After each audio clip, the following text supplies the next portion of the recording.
Hi guys, this is Ang Mansion, episode 13.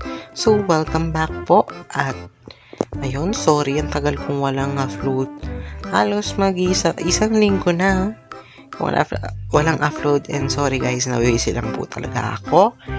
And ngayon, upload na tayo siguro. Ayun, mga 2 beses sa isang linggo, ganun. Basta guys, ka-upload po tayo. Abangan nyo na lang po. And baka medyo matagalan yung iba. Kasi busy nga po. At busy din po ako sa school. Dahil balik school na rin. Ngayon, so samahan nyo ako. At marami rin pong nangyari dito sa ating ways. At hindi ko po siya na-record. So, sabi ko, i-record ko na lang para may makontent tayo sa ating episode 13. So, samahan nyo na ako. Hindi ko na papahabaan. Let's go. At siya nga pala guys, dito po ako nag-intro sa tower.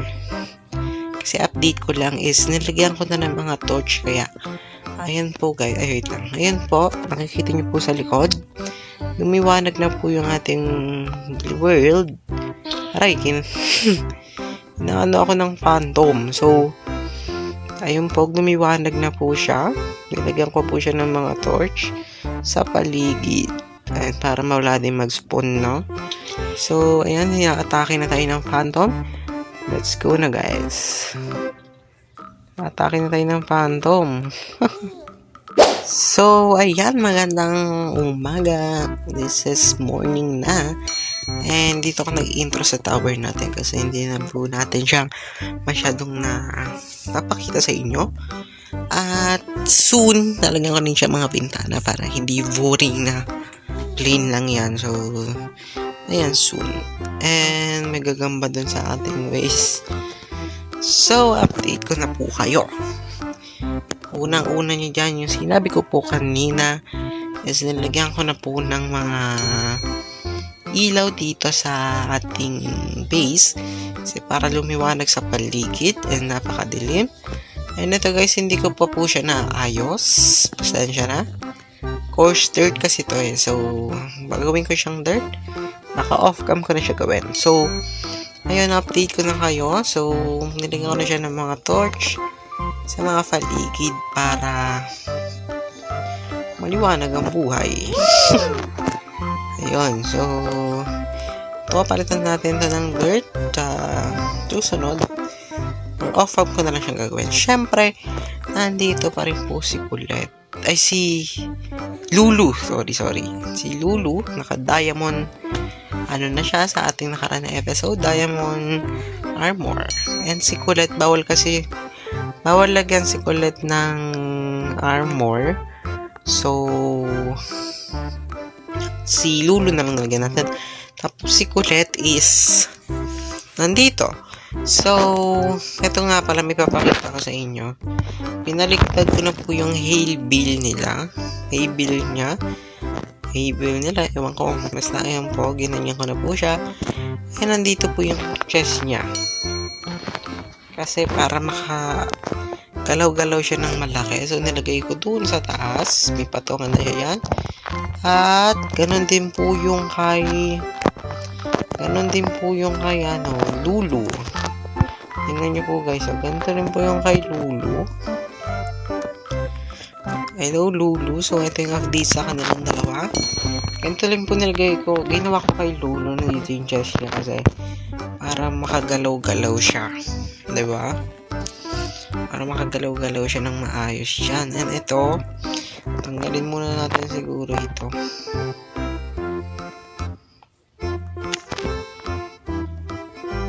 Kasi para magkagalaw-galaw siya ng maayos. At diamond, pickaxe pala gamit ko. Dapat Pero okay na yan. So, tanggalin na lang muna natin.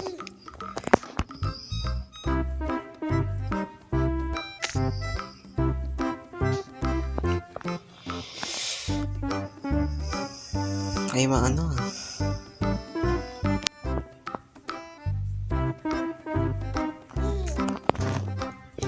So, sa wakas, natanggal na rin natin sa tagal-tagal And syempre, ayun lang ang update kay Lulu ulit.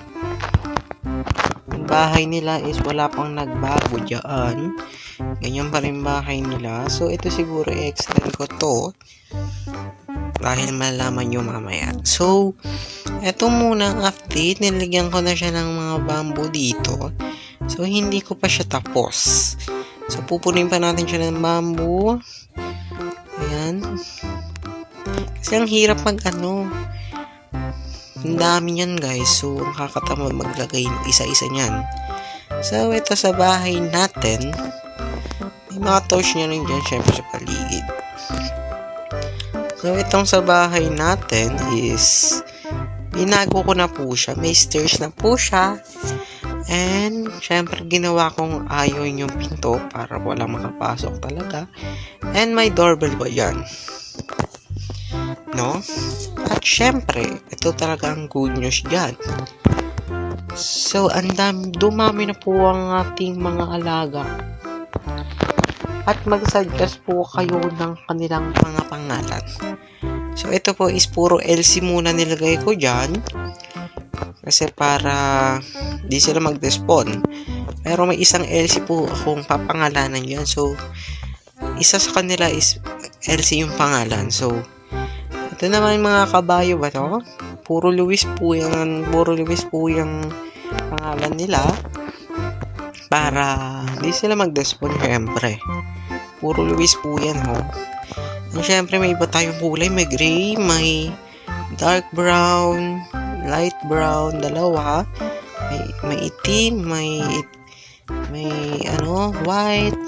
Tapos ito ulit yung parang batik-batik. So, ang kabayo po natin is 1, 2, 3, 4, 5, 6, 7. 7 na kabayo.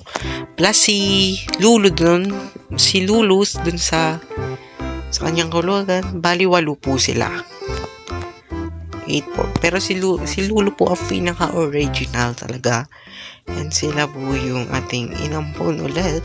So, nakatali muna yung lahat kasi baka i-extend ko pa yung kulungan ni Lulu para magkasya sila dong 8. 8 po yan ha.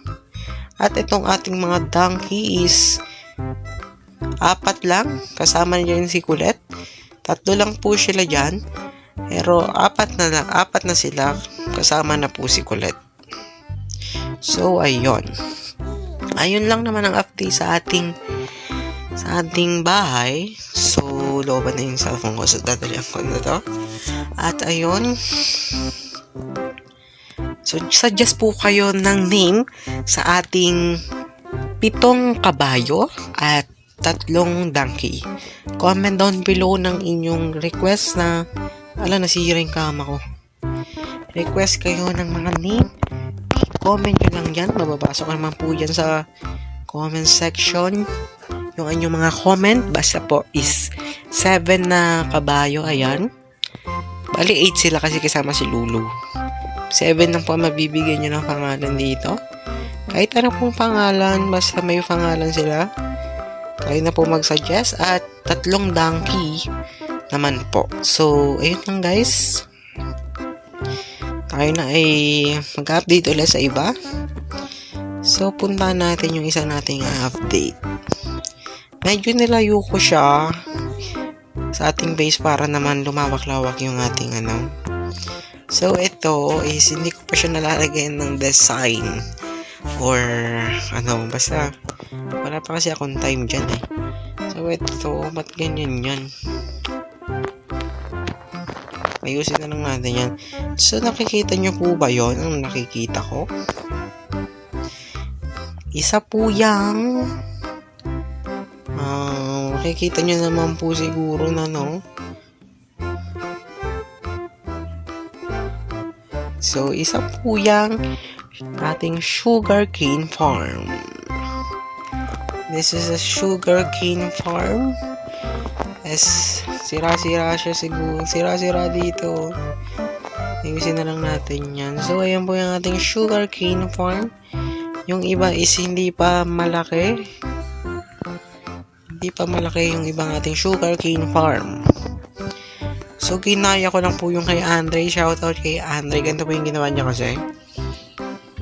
So, wala tayong originality. So, ginahin natin kay Andre.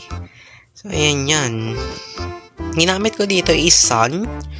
At itong kahoy na to, yung kulay shan ba to? Ayan, basta yung ginamit ko. And, may bubong po yan, guys. Tinanggal ko po kasi mali yung paggawa ko ng bubong. So, baguhin ko na lang yung paggawa ko ng bubong. So, abangan nyo na lang po. At, ayun. So, ito yung sugarcane farm natin. At, lahat po ng farm siguro gagawin natin. So, suggest kayo kung anong uunahin nating farm. Kung carrot farm, beetroot, or potato. Wala, nasira. Tatanim natin yun ulit. Kung anong farm ang gusto nyong unahin natin. Comment down lang kayo.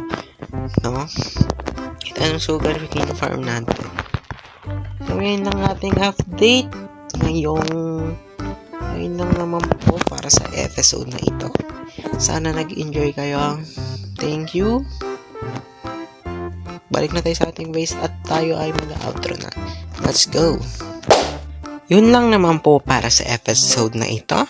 Thank you sa panonood ng ating video. At sorry guys, wala tayong upload na isang linggo. Pasensya na at babawi na lang po ako sa inyo. So di ko na to papahabaan at mag-suggest kayo ng kanilang mga name ha.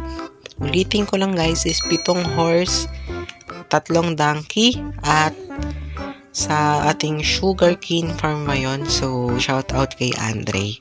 So, ginaya ko ng yung kanya. Papanood niya sa kanyang video at puntahan nyo na yun. Episode 11 nata or 10. So, ayun guys. At huwag nyo rin kakalimutan mag-subscribe kay Andre at Bernie.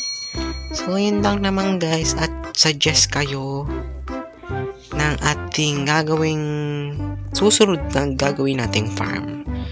Comment down below lang kung anong magandang susunod na farm ng ating gagawin kasi bala ko po lahat gawin yung farm.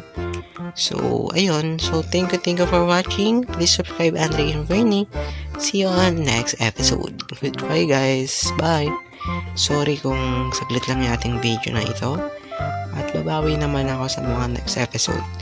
Thank you.